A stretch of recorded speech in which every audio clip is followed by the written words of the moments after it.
আসসালামু আলাইকুম। সবাই কেমন আছেন? আশা করি সবাই ভালো আছেন আল্লাহ তাআলার রহমতে। তো আজকে আমি রান্না করব চিকেন নুডলস।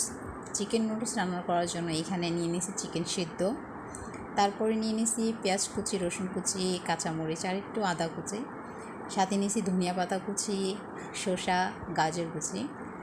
তো আমি আজকে নুডলসটা রান্না করব ঘরের কিছু উপকরণ দিয়ে। তারপর আমি একটা প্যান বসিয়ে দিলাম, এইখানে দিয়ে দিলাম অল্প পরিমাণের তেল। তারপরে দিয়ে দিব রসুন কুচি আর আদা কুচি আর রসুন কুচি থেকে যখন কাঁচা গন্ধটা চলে যাবে এই পর্যায়ে দিয়ে দিব আমি পেঁয়াজ আর কাঁচামরিচ কুচি আর পেঁয়াজ কুচিটা যখন একটু হালকা লালচে হয়ে আসবে তখন দিয়ে দিব চিকেন সিদ্ধ। হালকা একটু ভেজে নিব চিকেনটা। আমার ভাজা হয়ে গেলে চিকেনে দিয়ে দিব এখন গাজর কুচি আর দিয়ে দিব শসা কুচি। তো এগুলা ভালোভাবে নেড়ে চেড়ে স্বাদ মতন একটু লবণ দিয়ে দেব।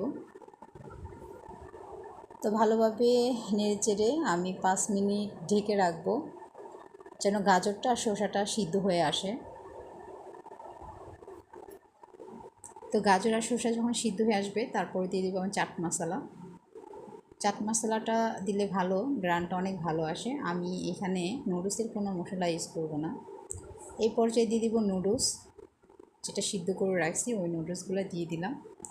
তারপরে ভালোভাবে নেড়ে চেড়ে দিয়ে দিব আপনার এইখানে আর একটু চাট মশলা দেওয়ার পর ভালোভাবে নেড়ে চেড়ে দিয়ে দিব টমেটো সস দিয়ে ভালোভাবে নেড়ে চেড়ে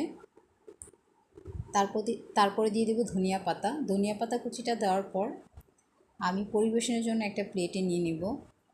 দেখেন আমার নুডলসটা কিন্তু হয়ে গেছে, তা আমি প্লেটে উঠিয়ে নিয়েছি। কতটা ভালো লাগতেছে, কত সুন্দর লাগতেছে। এই নুডলসটা আপনারা বাসায় ট্রাই করতে পারেন, অনেক মজার আপনারা খাইতে পারেন বাসায়।